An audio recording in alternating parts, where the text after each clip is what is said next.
Hello le peuple, comme vous l'avez sûrement vu sur le titre de la vidéo, je vais vous parler du concours de médecine. Alors pour vous parler du concours de médecine, je vais tout d'abord commencer par l'arrêté du concours. Dans l'arrêté, je vais vous présenter tout ce qu'il y a à l'intérieur, les facs, les matières à écrire, comment se passe le concours à lui-même le jour-là et ce qu'il faut faire avant de pouvoir être éligible au concours. Et ensuite, je vais vous dire comment choisir sa fac. Et là, je vais juste vous donner le critère qu'il ne faut pas utiliser pour choisir sa fac parce que ça sert à rien. Et enfin, je vais vous donner deux conseils pour choisir votre fac. Avant de continuer la vidéo, vous savez ce qu'il faut faire. Bref. Dans l'arrêté, nous avons en premier les établissements habilités médecine et pharmacie odontostomatologie. En premier, nous avons la faculté de médecine et des sciences biomédicales de l'université de Yaoundé 1. La FMSB, ce n'est plus le CUS. Ensuite, nous avons la faculté de médecine et des sciences pharmaceutiques de l'université de Douala. Faculty of Health Science, University of Buea. Faculty of Health Science, University of Bamenda. Faculté de médecine et des sciences pharmaceutiques de l'université de N'Djamena. Institut supérieur des sciences de la santé de l'université des Montagnes. Faculté de médecine et des sciences biomédicales Garoua, l'université de Ngaoundéré. Institut supérieur de technologie médicale Koulando Yaoundé. Et enfin School of Health and Medical Science Katouk de Kumbo. Comme vous l'aurez remarqué, les établissements publics en noir et privés en bleu. Après ça, nous avons quelques recommandations en ce qui concerne les candidats qui doivent choisir un seul établissement. Puis nous avons le jour de la dite épreuve qui sera donné. Ensuite, nous avons les diplômes nécessaires pour être éligible au concours. Tout d'abord, chez les francophones, nous avons le bac C ou D. For the English speaking, we have GC Ordinary Level Biology, Chemistry, Physics or Math, plus GC Advanced Level Biology and Chemistry. Fun fact is that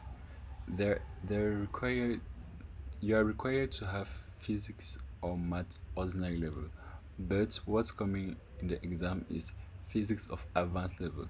So if you drop Physics in lower seat, please just take it back. That's a small advice I can give you. So that's an important point. Physics in the concours is advanced level physics. So that's it. Next, we are going to talk about the method of payment. Pour les méthodes de paiement, il n'y en a qu'une seule. Depuis, je ne sais pas si c'est la nuit des temps, on paye par Express Union. Enfin, l'autre là, il faudra vérifier sur l'arrêté, comment le méthode de paiement, comment ça se passe. Mais en général, c'est tu payes une certaine somme à Express Union et à l'adresse donnée par l'arrêté, tu récupères le reçu. Avec le reçu, c'est avec le reçu que tu pourras t'inscrire en ligne. Donc, il faudra d'abord payer par Express Union le montant affiché sur l'arrêté. Avec ce reçu-là, tu pourras t'inscrire en ligne. Maintenant, nous allons voir l'examen. L'examen comporte une épreuve d'étude du dossier scolaire, coefficient 1. Là, j'ai des doutes, mais ça, c'est mon avis. Ensuite, nous avons une épreuve de biologie, chimie, physique, coefficient 4 en tout. Pour médecine et odontostomatologie, la biologie a un coefficient de 2, alors que pour pharmacie, c'est la chimie qui a un coefficient de 2. Avec une épreuve écrite de culture générale. Je vais laisser le lien de l'arrêté de la dernière année pour que vous alliez vérifier. Tout ça est vraiment détaillé là-bas. Donc, c'était juste pour vous dire que c'est vraiment important de vérifier l'arrêté avant d'aller composer.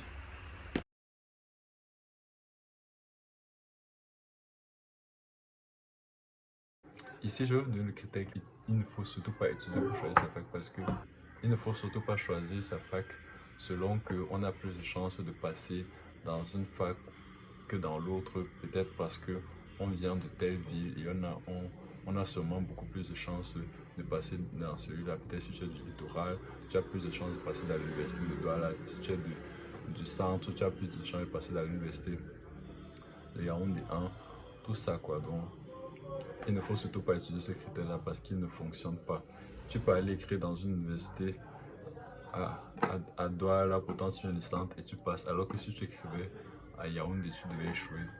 Et c'est comme ça pour toutes les autres facs. Et de même pour si c'est une université privée ou publique, les gens se disent que si tu écris dans une université privée, tu auras plus de chances de passer parce que la pension est chère, donc moins de personnes écrivent ce concours, ce qui est faux. Donc maintenant, nous allons passer aux 2 conseils que je vais vous donner avant d'écrire le concours. Le tout premier conseil que je vais vous donner avant d'écrire le concours, c'est de faire les prépas. Ça, c'est très important parce que j'ai remarqué que euh, la majorité des personnes qui passent les concours sont ceux qui font les prépas. Pas pour dire que si tu fais les prépas, tu ne vas pas passer, mais tu as moins de chances de passer que celui qui a fait les prépas. Parce que moi, je connais pratiquement personne qui est venu en fac de médecine et qui n'a pas fait les prépas. Même s'il a fait les prépas une année et puis l'année là il a échoué, l'année qui suit, il a passé. Je ne connais pratiquement personne qui a écrit le concours de médecine et a passé sans faire les prépas. Parce que dans les prépas, il y a plein de choses qu'on vous montre. C'est un peu ça. Parce que c'est très important de faire les prépas avant d'aller écrire le concours. Mais je pense qu'il y a des personnes qui écrivent le concours et passent sans passer par les prépas. Mais c'est rare. Donc je vous conseille vraiment de choisir vos cours de prépa. Je ne sais pas comment les cours de prépa s'appellent. Je ne fais pas la publicité de quelques cours de prépa que ce soit. Allez juste choisir les cours de prépa qui vous plaisent et faites-les. Ensuite, le deuxième point, c'est d'écrire plus d'un concours. Qu'on soit clair. La vérité, c'est que tout le monde ne pourra pas faire la médecine, la pharmacie ou bien l'odontostomatologie. Donc, il faut écrire plus d'un concours pour avoir une chance de se retrouver dans une fac quelconque et ne pas aller peut-être, je sais pas moi, fac sciences ou bien fac des lettres si c'est qu'on s'est retrouvé à échouer. Donc, je vous conseille vraiment d'écrire plus d'un concours. Maintenant, il y a plein de filières qui sont à côté de la médecine et tout. Donc, nous avons biomédical, nous avons l'infirmerie, nous avons les laborantins qui travaillent avec les radiologues et tout et tout. Donc, il y a plein d'exemples comme ça. Donc, il suffit juste de chercher. Donc, écrire plus d'un concours pour éviter de se retrouver dans une fac quelconque. C'est vrai que vous pouvez échouer tous les concours, ça arrive aussi. Et peut-être vous allez trouver un autre moyen ou bien vous allez écrire l'année prochaine. Je sais aussi que ça dépend des moyens de tout un chacun. Et les gens vont me dire, comme une camarade m'a dit un jour, je vais aller remplir les caisses de l'État. Oui, tu vas aller remplir les caisses de l'État, mais au moins ça te donne une chance de passer l'un de ces concours. Alors merci d'avoir regardé la vidéo jusqu'ici. N'oubliez pas de toujours vérifier l'arrêté du concours. N'oubliez pas de liker, de partager, de vous abonner surtout. Merci.